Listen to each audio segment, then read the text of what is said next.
Hi everyone, this is Rose from Lives of Mastery, and I'm excited to have Julia Safrati, who's the Chief of Staff at Shipup. Shipup helps online retailers around the globe to deliver consistent and proactive communication that delights customers at every stage. Julia's done a master's from HEC Paris. Welcome to the show, Julia. Hi, thank you for having me today.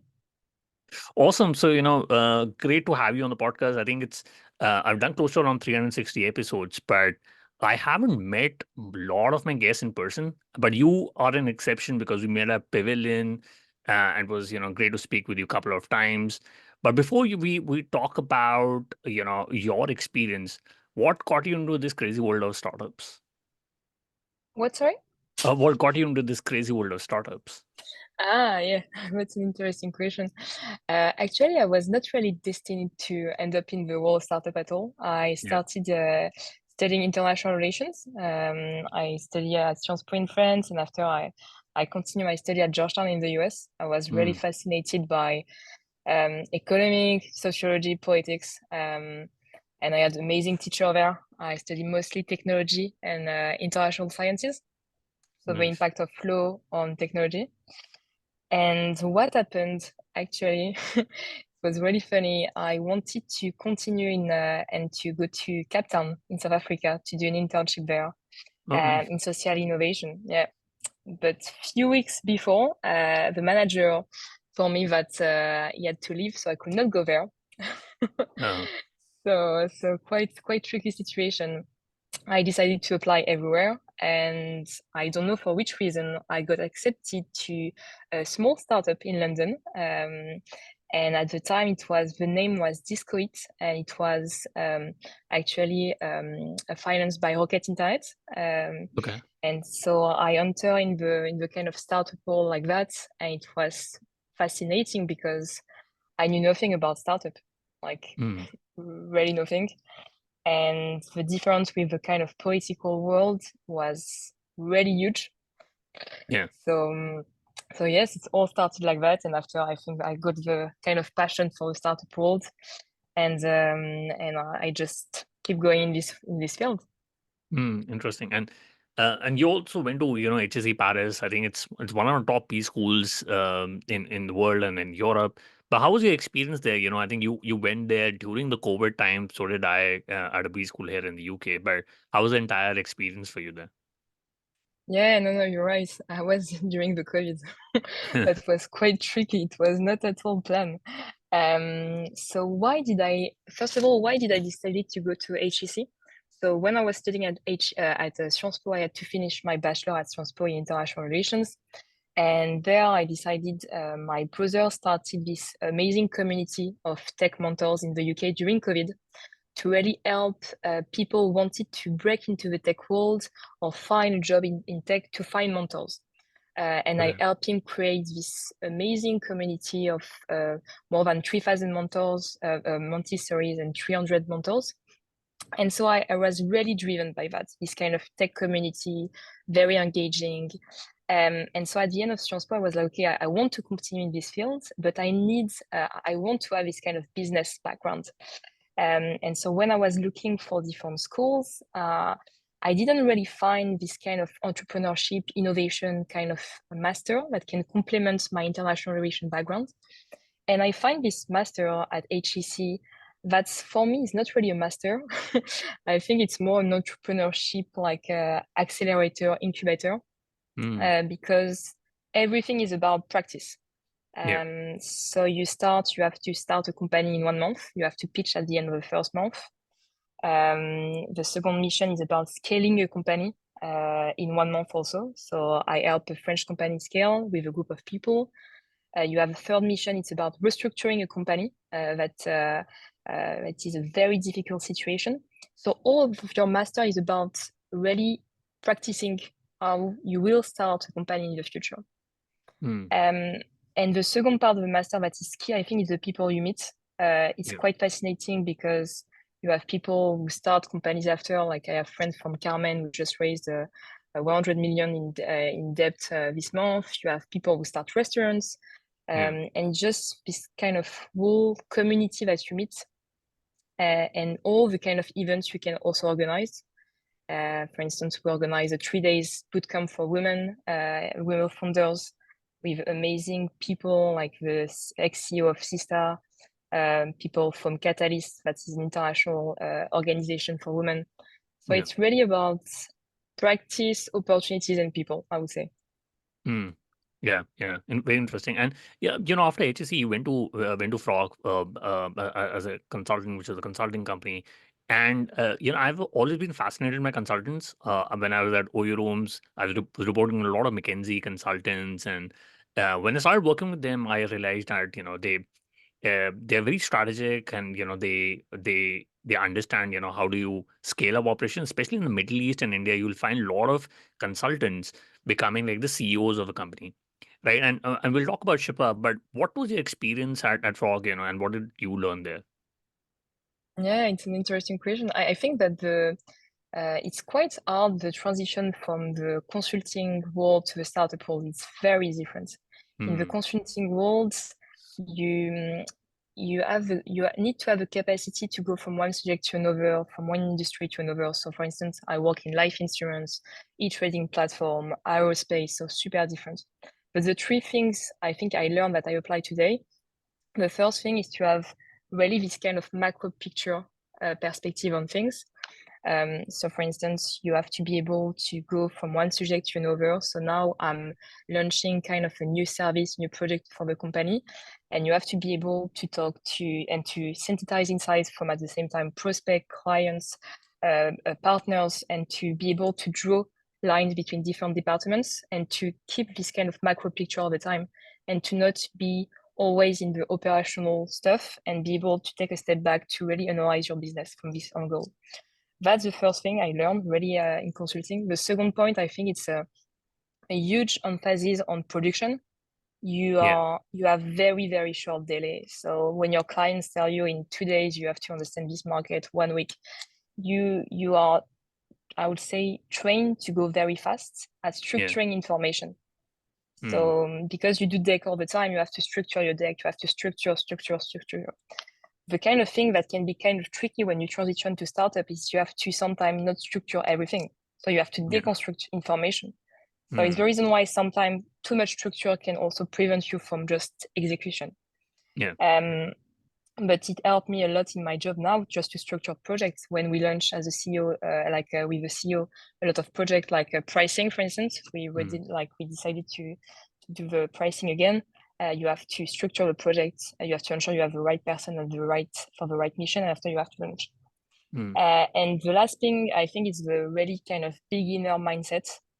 Because in consulting, mostly at Frog, you have 2-3 month projects mission. So it's quite, it's kind of short. And sometimes nothing about the field at all. I work on e-trading platform. I had to kind of learn everything about Robinhood, Trade Republic, all these kind of actors. And I apply that a lot in my role because chief of staff, you are just throughout in a different subject. If you have to, I don't know, reimagining the ops organization, and you just have to be a beginner again. So you just talk to people that know better than you. For instance, you talk to very successful startup who did before, Git Guardian, Part 2, Reveal, and you just learn like that. So you have to accept to be a beginner again. Yeah. Interesting. And after Frog, you went to Shipup, and what attracted you to this role, and how you've been here for a couple of years now, but how did that role evolve since you started there? Yeah, sure. So I think it's I decided to go in terms of chief of staff role first because the chief of staff role enable you to have to touch to a lot of different subjects. So I think it's a kind of good transition from consulting to the startup role because you can do a lot of things. That's the first point. And it's kind of amazing and you also interact with C-level all the time. You interact with the CEO. And so I really felt that it was an opportunity for me to touch to different subjects and then to work. The CEO we are very complementary because he comes from a mostly financial background. And I wanted to work with someone like that to develop these kind of skills. And the third aspect, I think the company like Shipup, was at a very interesting stage and still at a very interesting stage. Like the founders created Shipup a few years ago, and the company have been acquired at the beginning of the year in September of 2023. So there are a lot of challenges that I never faced in the past. I used to be mostly in early stage when you have to find your product market fit. Yeah. And when you grow and you are being acquired, it's very different. You have to think about your organization. You have to think about your new direction. You have to go from a founder mindset to a more managerial mindset. Like it's very different. Mm. And to answer to your second point, how my role has been evolving, I think at the beginning I didn't really have focused. I was in a lot of different projects, like doing analysis for the sales team, kind of RevOps. I was doing also analysis in terms of expansion. I was working on the onboarding of clients, a lot of different projects. And now I'm much more focused on the Okay. key problems, like key challenges of our organization, and on two main things, I would say. And now we are developing new service, new project. We are really trying to develop a new vertical. So that's my focus at the moment. And my second focus is really on the acquisition part and to really align the sales and marketing team together. So I have two very specific focus now, and where the organization need me, because we identified these pains. And at the beginning, it was much broader. And so I think I evolve in this way. Got it. Got it. Interesting. And Shipup is quite interesting, right? But how are you using data to enhance, the post purchase experience? Because that's where a lot of iteration does happen. So how you helping customers retain for Shipup? Yeah, sure. So basically, how do we use data? We have multiple ways of using data. The first way is like what we call smart delivery estimates. So when you buy a product online on your product and checkout page, with smart delivery estimates, you will see the average time, like in days, hours, when you will receive your package. Yeah. And we are able with carrier data to and also AI to estimate these dates. So we leverage data to know like, okay, so where is your location? What kind of carrier are you using? What's the service of the carrier are you using? What's the seasonality? And so to give you much more information. So we leverage data first part in this way. The second one also is to evaluate the performance of the carrier in terms of delivery, in terms of incidents. All these parts, we have logistic dashboards to really track the performance of the carrier. The first Okay. aspect also is the kind of what we call feedback. We evaluate the quality of the service of the carrier.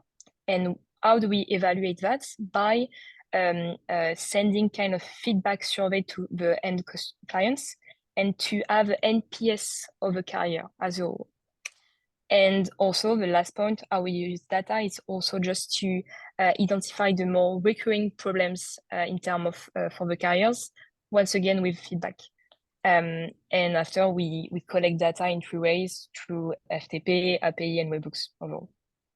Got it. Got it. Interesting. And I've been part of few e-commerce SaaS companies before, but you see that logistics are really changing, especially with Amazon and some of the big players changing the whole landscape. But where do you see the trends emerging in e-commerce logistics, and how is ShipUp preparing for those sort of trends? Yeah, it's an interesting question. I think it's really depend on the persona you are looking at. The first persona is really the logistic persona we are serving. For this persona, he or she is really focused on the cost control, delivery performance, and more on checking I would say, the invoice from the carrier, because there can be like a lot of errors in that. So to be sure that the costs they are paying are the right one. The Mm. second aspect with this persona is really about reusable packages, because since mostly in France, since the 1st of January, there is a law saying that you have a minimum percentage you need to use reusable packages on the market. So you have new startup like Ipli, for instance, who are on this vertical. After, when you look at the marketing persona, it's much more about personalization. Now with AI mostly, you will have tools like that are quite famous now, like Nosto, where Yeah. you can really personalize the product you are showing to your targets, depending of your of your behavior on the website, transactional data, and also another growth levers that we are seeing, but it's quite old, but more and more in terms of retail media. If you have complementary brands, but you have to ensure it's complementary. For instance, if you think about a brand like Moa, they are selling shoes. How can you complement this kind of product? And for the head of experience, quite different. The head of experience, they were really, really focused on acquisition. Now they are also focused on retention with much more loyalty programs. You will have Yopto mostly for Shopify brand, Nosto or Talon One for more enterprise, because it's more and more difficult to acquire clients. Yeah. So they are much more focused on retention and how to leverage their existing talent. Like, I don't know why I'm mentioning talent. I'm thinking about people, the existing clients. And for the last one, the CS, it's super interesting, mostly with AI once again, but I'm sure we'll talk about it much more after. But in terms of helping them automate much more part of their work, not to replace them at all, but to automate part of their work. And on this, with AI, it's a lot of things happening on this field. Mm-hmm. Got it. Super interesting. We'll talk about the AI thing later on, but when I met you, and I think before the call as well, I think in Europe and US, I've seen chief of staff role is quite prominent. You'll find in Middle East and in Indian subcontinent and in Southeast Asia, you'll have more CEO sort of roles. But what does the role of chief of staff mean to you? It's interesting. I think the role of chief of staff, if I'm not wrong, started like in the military. So it was under Napoleon. No, He had the chief of staff to really execute plans and optimal utilization of resources in the battlefield. So, and after it was much more when I was at Georgetown, I remember this role was much more in the political space. Obama as a chief of staff, for instance, all these kind of things. For me, what chief of staff mean in the startup role, I would say it's really, once again, depend of the size of your organization. But for me, it's keep maintaining the vision of the CEO, first of all, super important. And in my case, and it's really personal, it's also the chief focus officer. Why do I say the chief focus officer? Is because how do you ensure your vision, everything that you are doing is focused on your vision. So with that, you have what we call the OKR, Objective Key Result. And to ensure all your organization is focused on the vision, how do we accomplish the vision is through the OKR. And to ensure all your KPIs are not kind of vanity metrics, but are focused on ever reducing costs, increasing revenue, efficiency. And after, once you have this focus, you have to ensure that if you want to drive change, you can drive change, and sometimes it can be quite hard. People sometimes don't know how to drive change, don't want, who can't, and to kind of facilitate this change, but always ensure that you are in line with the vision of a CEO. And the third aspect, I would say, is launch and the first mile and the kind of last mile also of projects, once again, to ensure to be in line with the vision of the CEO. And so to scope the project, to launch the project, to follow the project. For instance, I did that for the pricing, I did that for a lot of different elements. But the key things for me, it's really maintaining the vision of the CEO and ensuring that this vision is the same and aligned across all your departments, teams. And if you feel something, to be able to also to say this, to give visibility to your CEO, because sometimes he doesn't see everything, and it's normal because he has a lot of things to do. So you're kind of the role of a CEO on the ground also. Got it. Interesting. And the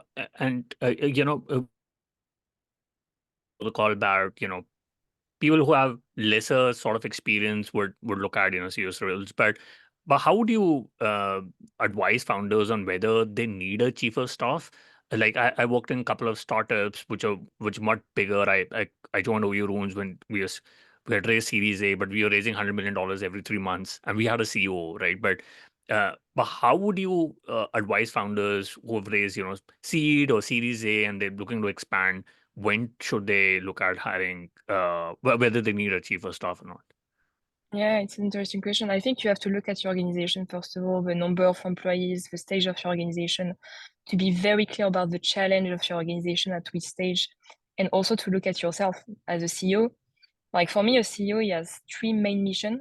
He has to be able to be the kind of guardian of everything related to financing, everything related to people, Yeah. organization, recruitment, super key, and also in terms of vision. If you realize that there is a gap between your vision and execution, maybe you need a CEO, first of all, because Okay. maybe what your vision is not translating in the operation, and so you need someone who maybe help you do this kind of thing. Maybe the other part when you need also a chief of staff is if you have a lot of things to do and you can delegate on more operational subjects to unlock time for yourself. For instance, when I was doing the structuration for the ops department, I really did all the interviews in advance. I had this kind of facilitate the work for him to make the decision. So you come with the insights from the ground. The same with the expansion strategies. You try to interview a lot of people, you find the data, and you come up with this kind of pre-work for the CEO. And I think also you can, after, if you have very, I would say, strong connection with your CEO, you can also be able to replace the CEO sometime. And Okay. that's the end goal, I would say, to be able, if the CEO is not there, to be able to go to the boardroom and take his place. Because if you are really aligned with the CEO, with the vision, you really share and you trust each other, you should be able to do it. Got it. Interesting. And how do you structure the process of hiring a chief of staff? When should a founder really start looking at it at hiring? Should be like a pre-seed or seed stage, and what would be the entire process for hiring? Yeah, for sure. So I think it's depend of once again the stage. If you have two way, you have internal promotion or Yeah. you can hire someone external. If you are, I would say, a small startup, and you can look for someone internally who has the capacity to wear multiple hats, to craft kind of his or her own job description. For Right. instance, I know I have friends who work, for instance, at Cargo. It's a small company from YC. They are super, super solid, very, very smart. And my friend is doing everything. So he can really, I can evolve as a founder associate chief of staff. So Yeah. he's able to work with data, he's able to work with operation, he's able to work with clients. This kind of profile, very, very hands-on, we can evolve as chief of staff. So first founder associate, then chief of staff. The second part, you can, of course, if you are still in early stage, hire someone external. I will really advise to look for someone who has this kind of profile or whoever want to become a CEO or launch his own or her startup, and who is able to be very hands-on, who is Right. not afraid to do everything. Even the most dirty work, he is able or she is able to do it.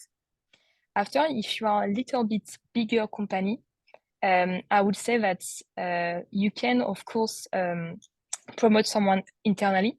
So I will look for much more strategic thinker, like coming from strategy and operation in your department, in your different departments. It could help. And if you are looking externally, I will really look for people mostly like consultant, VC, people who are experienced scaling an organization from 0 to 1, 1 to 2. For instance, I have a friend who works at Reveal now. He's the chief of staff. He really did the 0 to 1, 1 to 2, and he just managed at the beginning of the fundraising, and now he just managed also the fusion with another company in the US. So this kind of experience are really, really solid. And in terms of recruitment, I would really, really suggest to pay a huge attention to the cultural fit with this person, because the chief of staff will collaborate with the C-level, will collaborate with a lot of people. If your C-level of other people doesn't get along or trust this person, it will be very hard for him or her to fulfill his mission to ensure your vision is operational. Hmm. Interesting. I mean, it's interesting you talked about, consulting and VC guys. Before the call, we talked about, a couple of guys from Playfair have moved on to chief of staff role. So that is something which is really important, interesting. And yeah, when it comes to relationship with CEOs, I think you've talked about a couple of times in the podcast why it is so important to have a right sort of alignment with the CEO, and you're more looking at executing the vision of the CEO. But what is the right sort of relationship with the CEO and the chief of staff? Do you talk every day, or what's like your day-to-day working with the CEO? Yeah, I think there is not really right relationship, but I would say that first of all, the first condition is to feel comfortable with the person. I mean, it's kind of a cliche what I'm saying, but when the CEO is looking for someone, he has to feel a good vibe. Like you have to be able to say what you think clearly, Yeah, because you will collaborate a lot together. For us, for instance, we have one ritual. We have one weekly meeting when we define the main priorities for the week. And after we can, of course, organize other meeting, but it's really a structuration meeting for us to get aligned on the main priorities. And of course, at the beginning of the quarter, also, we define what are the priorities. Do we have the same priority? Do we are aligned on these priorities? yeah, And also what success look like for these priorities. Um, but the most, like I would say, important thing is really at the beginning of any relationship, just to feel comfortable with the person, to set up the right ritual for you. For instance, we love to work in the morning. We are much more morning person, so we do this kind of meeting on Monday during the morning. And after also, you have to find how can you can I would say like you can be a multiplier force. That yeah. means that either you remove barrier together, provide valuable insight together.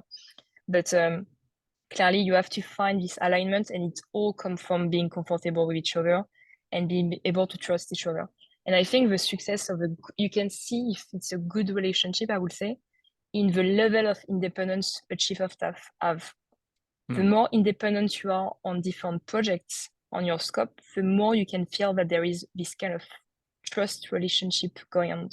And the more also influence you will have in the decision making of the C level, because this level of confidence is established. Got it. Interesting. And obviously, we talked a bit about AI when it comes to e-commerce, uh, but there was a couple of months back, there was an instance about Klarna, which is a fintech company who had hired, a lot of uh, AI agents, and they replaced 700 customer service agents, and saving $40 million. Wanted to ask, how will AI change the world of e-commerce, and are we all going to lose our jobs? Wow. I mean, like that I don't know because I'm not in the future. But I would say in terms of like what I'm seeing mostly in the e-commerce world, uh, actually there is an interesting article from Ethan Molik. It's called Latent Expertise, and he's saying that all the use cases about AI will be found by employees actually. They will be the Mhm. one really finding the relevant use cases for your business because they are the one in the front line. I'm not sure, like, I don't really like the fact that we are saying replacing job because, for instance, in the e-commerce, I will give you a concrete example. What we see a lot with the CS team is like, for instance, with startup like Clark, Digital Genius, what they are doing is like they are pre-written the answer for CS team to send. Hmm. Sometimes they can be also chatbots, but for a lot of brands, I was talking with um, Ultra Premium Direct, it's a brand in France. What they are saying is like they could use a chatbot, but they want to guarantee that the tone of voice and the brand is still conserved in the chatbot. So for them, they're still human behind it. And so mostly like what we are seeing is like chatbots are not going to replace people. It's mostly like pre-written, I would say, task, like Right. being able to facilitate the job. Um, that is for people, but I would say that there is a big, what I'm saying is a big innovation, mostly in terms of images in e-commerce world. Because when you go to an e-commerce website, the first thing that you are seeing when you want to buy a product is the image of the product. And in general, the shooting can cost a lot. And so there are startups like Omi that just raised 30 million, like Infinite also. And you are able to manage all the backgrounds with AI of your picture. And that can really increase your click rate and can really increase your purchasing power to influence someone to buy. And it's the same thing we are seeing with a smart delivery estimate by leveraging AI. So I hope it will not replace our job for sure, but we will see. Maybe we talk each other in 2 years. Yeah, no, absolutely. And yeah, and in the last couple of years, since you know worked in startups, what are some of the most common growth mistakes founders make? And what is and should founders focus on one growth channel or not? Yeah, I think the first one, I'm talking a lot about people, is people. Really, you have to have the right people for the right phase of your organization. So first of all, the right organization. Yeah, And it's not always, for instance, at Shipup, I will give you a quick example. We have decided to merge the sales and marketing team because we have a huge challenge in terms of demand generation. And so we wanted these two teams to really be aligned. So this organization was decided because of this challenge.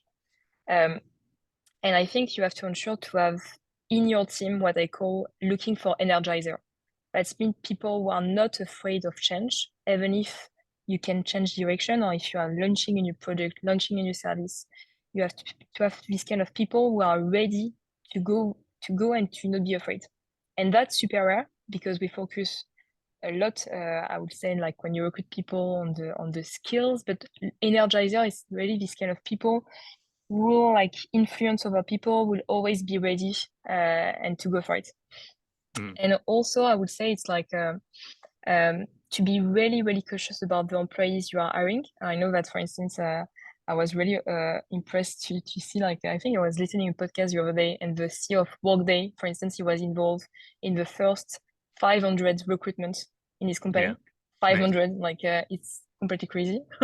Yeah, But to be able to really be cautious about the person you are hiring, and if you think it's not the right fit, be able also to part away quite fast. For instance, Zappos was doing that. I don't know if you are still doing that. They were offering 2,000 euro, I think, after 1 or 2 months, no, to part away, to say, okay, like if you don't want to stay, like it's fine. It's not to be mean at what I'm saying. It's more like to ensure that you have the right people, and that's key when you are growing. And the second thing, I think, it's term of like capacity to grow. yeah, Like if you are starting to have more clients, more people on your website, but your website is too slow or anything, we're doing a like a webinar last month with Hypergrowth Partners. It's one of our partners in Canada. And they were saying that one of the main reasons why people don't buy on your website is just the loading time is too slow. If after 2 seconds your website is not able to load, people just will leave. yeah. So infrastructure to scale, that's super important. And the last point I think is in terms of process. We tend to over complexify organization, I think. And by wanting to put a lot of process very, very fast. And sometimes with automation everywhere, I'm seeing with a lot of sales people sometimes, wanted to automatize all their sequences. And personally, I don't think you need to over complexify too soon with a lot of process. Correct. Um, and that is about growth, but especially before you do the MBA, you worked in smaller startups, and in your experience, where do you see that founders fail to get product market fit? Is it like a magic thing to get to product market fit? And what's been the experience? Yeah, but there is an interesting article wrote by Rob Snyder. He's from the Harvard Innovation Lab, and Yeah. he's mentioning kind of 5 level of PMF, and he's saying that you have to find the one scalable case study for your product market fit. And for instance, me, I'm convinced that sometimes you are focusing on too many problems at the same time. For instance, Right. when I was mentioning at the beginning, with my brother, when he launched Revive, so it was a community to help mentees find mentors to break into the tech world in the UK. we had this amazing traction of mentors, mentees, but we are focusing on too many problems, too many North Star. We wanted to be a mentorship platform like HEC Paris. We wanted to be at the same time a recruiting platform like Kota. We wanted to be also a learning platform. Too many North Stars, so too many direction, and you have no focus. So you are not really resolving anything at the end. And it's the same for the persona. When you have so many persona, it's quite hard to really answer key needs. And I would say it's also the same for the market. Sometimes you are not necessarily in the right market for your product. For instance, like France, it's very different in terms of law. I was mentioning like the reusable packages at the beginning, like there is a new law. I don't know if this kind of startup will succeed so much in other country because the law is different. So to really pay attention also to your market. Yeah, interesting. And with AI, I've seen that in next couple of years we'll have 100x number of software products because with AI it will become easier to build products, right? But what advice would you give to founders on how to differentiate themselves in such a competitive market? I mean, you can't always have AI in your slide deck, but what's the differentiation factor? Yeah, AI will not be everywhere. I mean, we'll see. But the first thing that is the basic is always to look at your competitor, what they are doing. I love to kind of put competitors into boxes. I think it's my kind of consulting bias. Right. But for instance, we have a lot of competitors at Shipup. We have competitors who are price-led, mostly Boxia, Aftership. We are much more target-led, I think, like in terms of much more enterprise than us. And you have to be able to, first of all, talk with a lot of clients, also clients who churn, to be able to understand why did they churn, to be able to understand what kind of value they didn't see. Also, because maybe you think you have an asset, but maybe it's not the asset that they are seeing. And to be able to be sure about your assets. Because sometimes, like for instance, you can be more expensive than someone like that, another competitor, but how do you prove what's your differentiator, or how do your clients or prospects, how do you, I would say, like convince them of this value, of this difference? And when you like look for instance, when you go to a grocery store, you look at 2 different pack of sugar, like it's the same at the end, it's just sugar. So how do you differentiate themselves? And sometimes it's about the brand, sometimes it's about the trust, and like a lot of components. And sometimes when you are missing this kind of, I would say, differentiator, you have to be very honest with yourself and to ever improve what you are doing.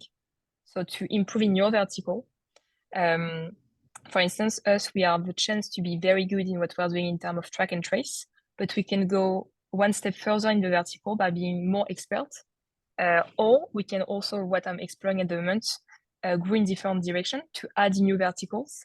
And so if you want to do that, you have to be very sure, and it's my idea, to differentiate your team that are working on different problems. So for instance, we have a third squad in terms of tech and product.